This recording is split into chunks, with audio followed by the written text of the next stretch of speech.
Bayangkan jika negaramu, tempat di mana kamu lahir, dibesarkan, dan memiliki segala kenangan, perlahan tapi pasti, lenyap ditelan ombak. Bukan karena perang, bukan karena bencana alam dahsyat yang tiba-tiba, melainkan karena fenomena yang bergerak lambat namun tak terhentikan, perubahan iklim. Ini bukan skenario film fiksi ilmiah. Ini adalah ancaman nyata bagi beberapa negara di dunia, terutama negara-negara kepulauan kecil, yang terancam sepenuhnya tenggelam dan lenyap dari peta dunia. Selamat datang di kanal kami, di mana kita akan menyelami ancaman yang mengerikan ini. Mengapa beberapa negara kepulauan kecil terancam lenyap? Apa konsekuensinya bagi kemanusiaan dan geopolitik global? Mari kita mulai. Krisis ini berakar pada pemanasan global. Emisi gas rumah kaca yang dihasilkan oleh aktivitas manusia memerangkap panas di atmosfer, menyebabkan suhu bumi naik secara drastis. Pemanasan ini memiliki dua dampak utama pada permukaan air laut. Pertama, kenaikan suhu global mempercepat pencairan gletser dan lapisan es di kutub.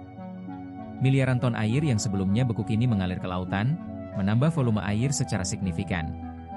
Kedua, dan sering terlewatkan, adalah ekspansi termal. Sama seperti materi lainnya, air laut memuai ketika suhunya naik. Air yang lebih hangat membutuhkan lebih banyak ruang, dan ini berkontribusi besar pada kenaikan permukaan air laut, bahkan tanpa penambahan volume air dari es yang mencair. Akibatnya, permukaan air laut global terus naik. Bagi negara-negara kepulauan kecil, atau Small Island Developing State, SIDS, terutama yang tersebar di Samudra Pasifik dan Hindia, ancaman ini adalah keniscayaan. Mereka adalah garda terdepan, sekaligus korban utama, dari krisis iklim ini. Mengapa SIDS begitu rentan? Karena sebagian besar daratan mereka hanya beberapa meter di atas permukaan laut. Bayangkan, sebagian besar wilayah mereka setinggi badan manusia atau bahkan lebih rendah dari itu. Sedikit saja kenaikan permukaan air laut sudah berarti erosi masif dan banjir yang merendam permanen. Beberapa nama negara yang paling terancam kini sudah menjadi berita global. Tuvalu, sebuah negara kepulauan di Pasifik, memiliki titik tertinggi hanya sekitar 4,6 meter di atas permukaan laut. Ibu kotanya, Funafuti, seringkali sudah terendam banjir pasang. Kemudian ada Kiribati, negara tetangga Tuvalu, yang terdiri dari 33 atol dan pulau karang. Sebagian besar daratannya tidak lebih dari 2 meter di atas permukaan laut. Warga di sana sudah mengamati garis pantai yang terus mundur setiap tahun. Di Samudra Hindia, Maladewa adalah permata tropis yang indah, tapi juga paling terancam.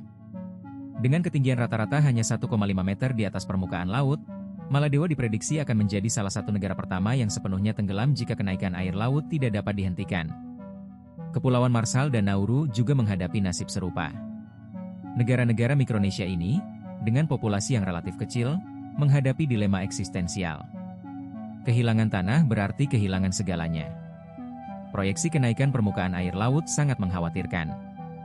Berdasarkan laporan Intergovernmental Panel on Climate Change, IPCC, badan ilmiah terkemuka dunia, permukaan air laut diproyeksikan akan terus naik sepanjang abad ke-21. Skenario terburuk menunjukkan kenaikan bisa mencapai 1 meter atau lebih pada tahun 2100.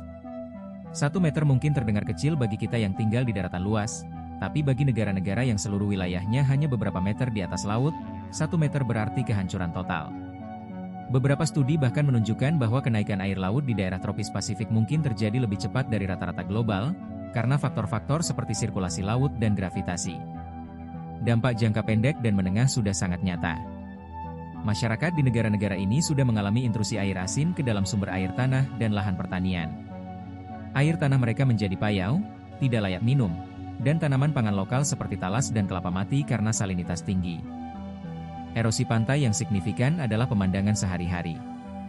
Garis pantai yang dulunya stabil kini terus terkikis oleh gelombang, menghancurkan rumah, jalan, dan infrastruktur vital lainnya. Beberapa pulau kecil bahkan sudah hilang sepenuhnya. Peningkatan frekuensi dan intensitas banjir pasang juga menjadi masalah serius. Air laut seringkali meluap hingga ke jalan-jalan dan rumah-rumah warga, mengganggu aktivitas sehari-hari, merusak properti, dan menyebabkan penyakit.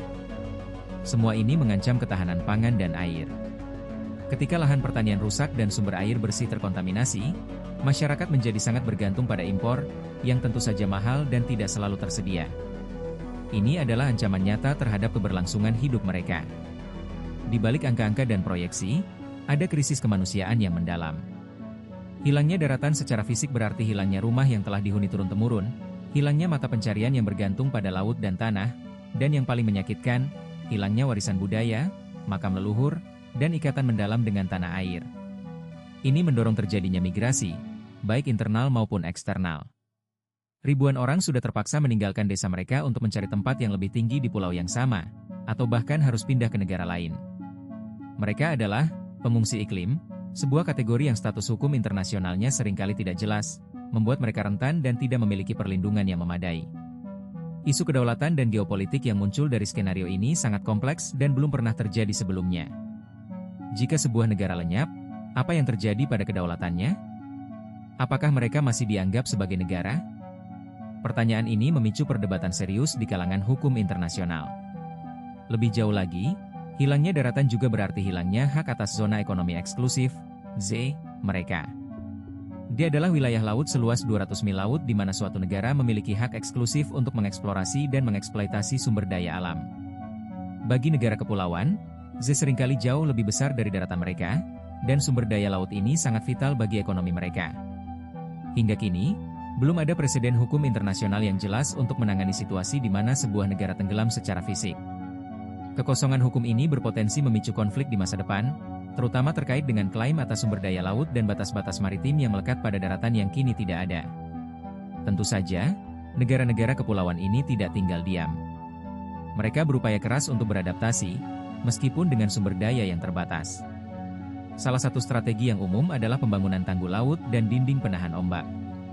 Di Maladewa, misalnya, Anda bisa melihat tanggul-tanggul raksasa yang melindungi ibu kota Malé dari ganasnya ombak.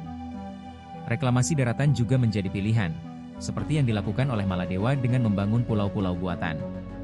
Namun, solusi ini sangat mahal, secara ekologis kontroversial, dan seringkali tidak berkelanjutan dalam jangka panjang, karena tetap rentan terhadap kenaikan air laut yang lebih ekstrim. Penanaman mangrove dan restorasi terumbu karang juga dilakukan sebagai benteng alami untuk melindungi pantai dari erosi dan gelombang badai. Ini adalah solusi yang lebih ramah lingkungan, tapi butuh waktu lama untuk tumbuh dan tidak selalu efektif melawan kenaikan air laut yang cepat. Relokasi internal komunitas yang paling rentan juga sudah mulai terjadi. Desa-desa yang sering terendam air direlokasi ke daerah yang lebih tinggi. Namun, ini seringkali berarti meninggalkan tanah leluhur dan mengganggu tatanan sosial masyarakat. Semua upaya adaptasi ini membutuhkan dukungan internasional yang masif, baik dalam bentuk finansial maupun teknologi. Sayangnya, janji-janji bantuan seringkali tidak terrealisasi sepenuhnya, meninggalkan negara-negara ini berjuang sendiri. Ketika adaptasi di tempat sudah tidak memungkinkan, solusi jangka panjang yang mulai dipertimbangkan adalah migrasi bermartabat. Ini bukan pengungsian panik, tapi relokasi terencana dan didukung ke negara-negara penerima. Tujuannya adalah memastikan hak-hak dasar, martabat, dan warisan budaya penduduk tetap terjaga selama proses transisi.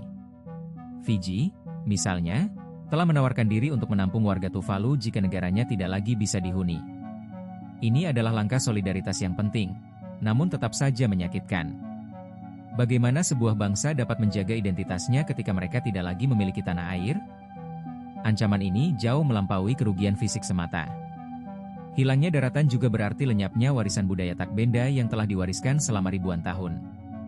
Bahasa-bahasa lokal yang unik, tradisi lisan, tarian, lagu-lagu, kisah-kisah leluhur, dan pengetahuan tradisional tentang laut dan alam, semua terancam hilang selamanya.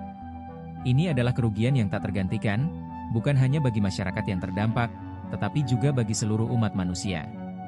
Setiap budaya yang lenyap adalah hilangnya bagian dari mozaik keberagaman dunia, sebuah perpustakaan pengetahuan dan kearifan yang tak akan pernah bisa dibuka lagi. Lalu, apa peran komunitas internasional? Negara-negara maju, yang secara historis paling banyak berkontribusi pada emisi gas rumah kaca, memiliki tanggung jawab moral dan etis yang besar. Mereka harus memikul beban lebih besar dalam mitigasi perubahan iklim global, yaitu dengan mengurangi emisi karbon secara drastis dan cepat. Selain itu, mereka juga harus memberikan dukungan finansial dan teknologi yang substansial untuk upaya adaptasi di negara-negara kepulauan kecil. Dan yang tak kalah penting, mekanisme loss and damage, atau kerugian dan kerusakan akibat perubahan iklim, harus diimplementasikan secara adil dan efektif.